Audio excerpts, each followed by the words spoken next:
How to share a website link on WhatsApp on Android.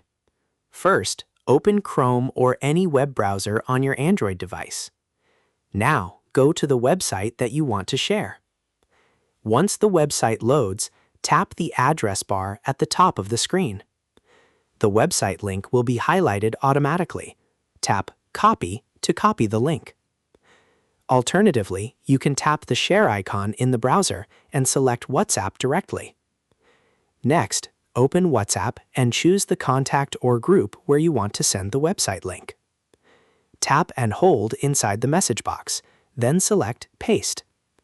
The website link will appear in the chat.